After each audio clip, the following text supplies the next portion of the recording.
Hi everyone, and welcome to my channel where I talk about movies, and I'm going to continue on with some what I call Criterion Classics, movies in the Criterion collection that are currently on sale at the Barnes & Noble half-price Criterion sale of November 2023.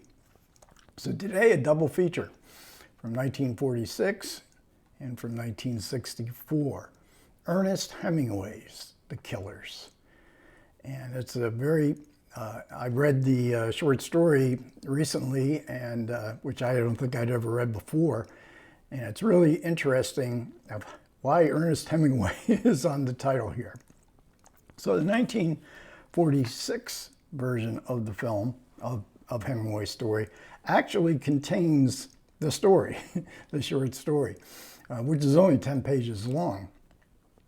And it came from 1927, and it's a story about these two hitmen who come to this small town, and they terrorize this diner. They're on the lookout for one of the local inhabitants who they think is going to be coming to the diner, and they're out to kill him. And the whole crux of the story is the object of who they're going to kill, the person who they're going to kill, doesn't run. He accepts. He is resigned to his fate. This is the crux of the story as Hemingway would have seen it. So this takes up about 20 minutes, and the rest of the film is then an insurance investigator who finds that this dead man,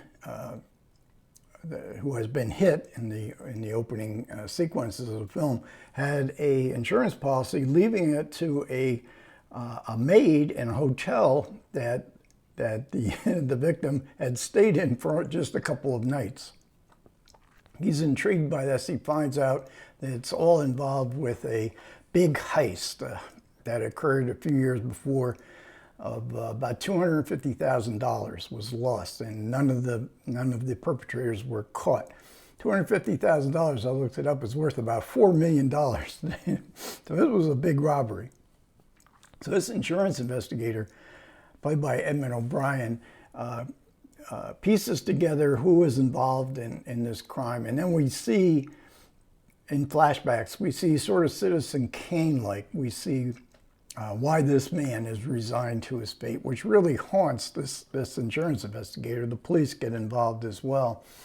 So Ava Gardner plays the femme fatale in this film. So the chief boss of this heist, played by Albert Decker. Albert Decker is sort of her sugar daddy. Burt Lancaster is the Swede. He is the object of the hit. And this was Lancaster's debut film. He was quite a sensation. The director, Robert Siodmak, had wanted Wayne Morris, but he could not get Wayne Morris. Lancaster had signed with independent producer Hal Wallace, and Wallace told Mark Hellinger, the producer of the 46 Killers, that he had this really good young actor and he would be perfect for the part. And boy, I tell you, this is an astonishing debut. Ava Gardner had been in some films, but this is the first film where she gets real recognition, and her stardom begins with The Killers. So, this story is very convoluted, to say the least. This is about double crossing, triple crossing. I had a hard time following it a little bit, but it all does tie together at the end. So we have Robert Siodmak. This is a real film noir, and Robert Siodmak, the director, is associated very much with. He came from Germany, German Expressionism, so we get very high contrast, shadowy black and white. It is really pretty extraordinary, and the cast is so good. I mentioned Albert Decker, and also Jack Lambert is in this film, and they were both in Kiss Me Deadly about 10 years later. Sam Levine plays the cop. You would think the cops would be hot on the trail investigating this, but they sort of had to be dragged into it by the insurance investigator, Edmund O'Brien, playing that part. So Hemingway really liked this film. He said, "This is the best film that's ever been made from anything I wrote." Why would he like it? Because it's basically a made up, you know, the whole, most of the movie after the first 15, 20 minutes, it's not Hemingway. It's not even close to Hemingway. It's just a made up story that was worked on by different people. Mark Hellinger, the producer of the film, had also been a writer. It's Anthony Villiers, I think, is credited with the screenplay. Now, he wrote quite a few movies at that time, including Orson Welles' The Stranger. I think it was the same year. But rumor has it, and it's probably way more than rumor, was that John Huston wrote most of this screenplay. And Huston was under contract, I guess, at Warner Brothers at the time, so he couldn't be credited on this film. And certainly Huston's touch is really in the Hemingway first 20 minutes. So this is great. This is really a great filmmaking, and Huston uses almost all the dialogue in this section that is based faithfully on Ernest Hemingway's story comes from the story. And Huston was great at that. You know, he was great at, like in The Maltese Falcon. Most of the dialogue in the Maltese Falcon comes right out of Dashiell Hammett's novel. And we get a great score by Miklos Rosa.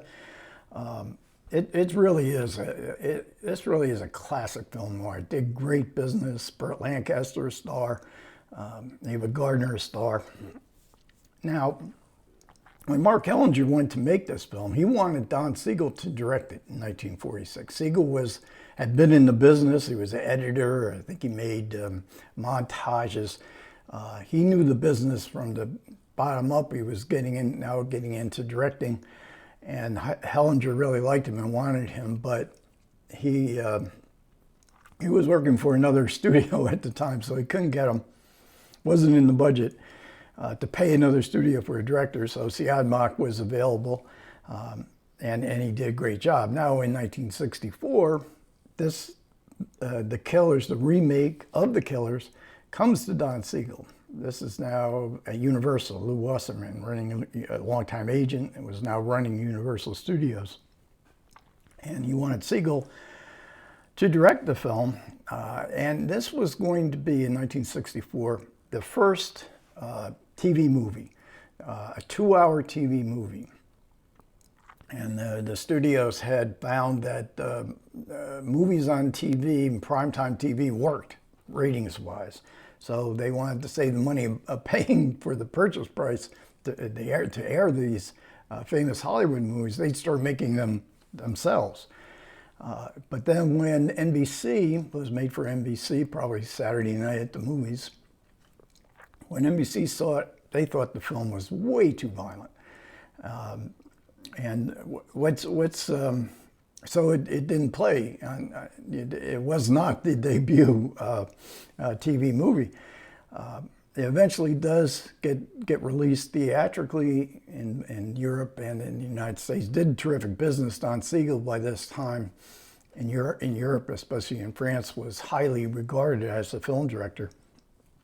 But Siegel didn't want this remake to be called The Killers, or be called The Killers, and have Ernest Hemingway's name above it, because this has really nothing to do with Ernest Hemingway. They dispense with the short story, but they keep the basic idea that these two killers are out, these two hitmen are out to kill somebody who does not run. And he gets warned, but he doesn't run.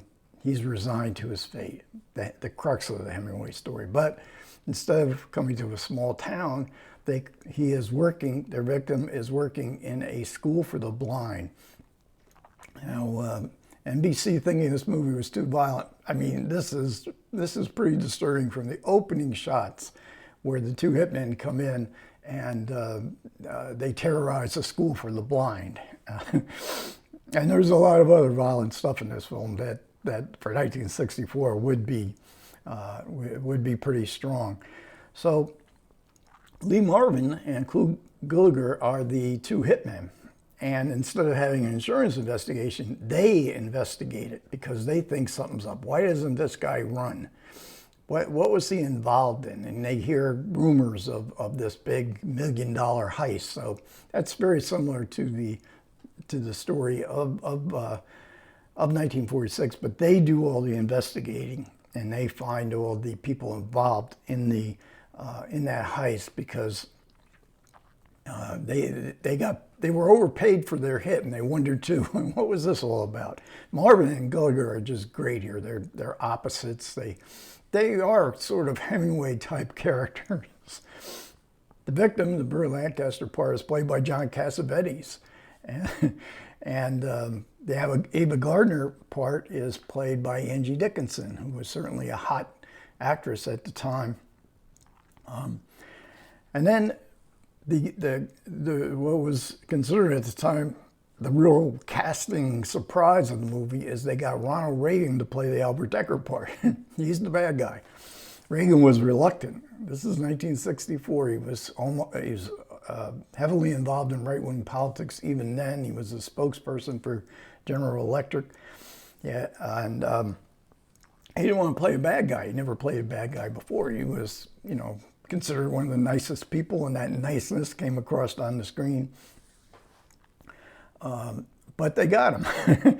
Now, and it's really strange. I mean, there is one scene here where Angie Dickinson, sugar daddy is Ronald Reagan, and John Cassavetes has fallen in love with her, and he says something, he pushes Ronald Reagan is a little violent, pushes Angie Dickinson, Cassavetes socks him in the jaw.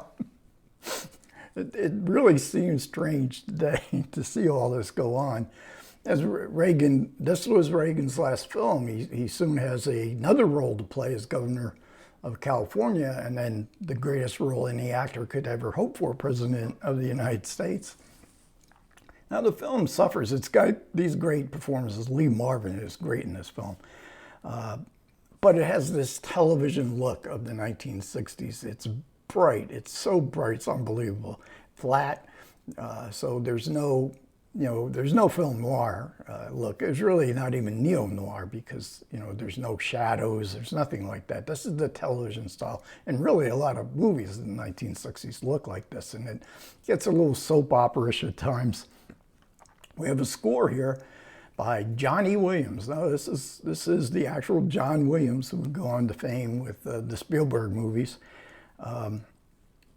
There's some really good extras here, including the essays. The essays are amazing. Jonathan Lethem on the 46 version. He's a novelist and he writes great about movies. Jeffrey O'Brien, A Decisive Reversal of Values, and on the 64 version. Just great stuff. You get Andrei Tchaikovsky made a version of the film, short film, 1956, well worth checking out. This is a one disc. This is a one disc release. So you get on the 46, if you go to the section for the 46, there is an excellent interview with Stuart Kaminsky, but don't watch the 46 and then listen to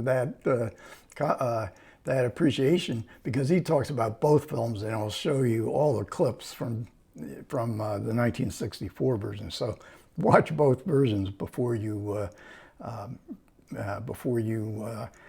watch Stuart Kaminsky. But I mean, there is great info in that one. And Stacy Keach reads the short story as well. So this is a really interesting double bill. I was a little bit disappointed with the 64 version because after seeing the 46 version, the classic film noir take with the shadowy Baroque style of Robert Siodmak, and then you see the 64 version, which is nothing, the look of it at least is nothing like it, but they're both very entertaining films to be sure. Okay, The Killers. Okay, thanks a lot for everybody who managed to listen. I do appreciate it. Comments are welcome. Take care.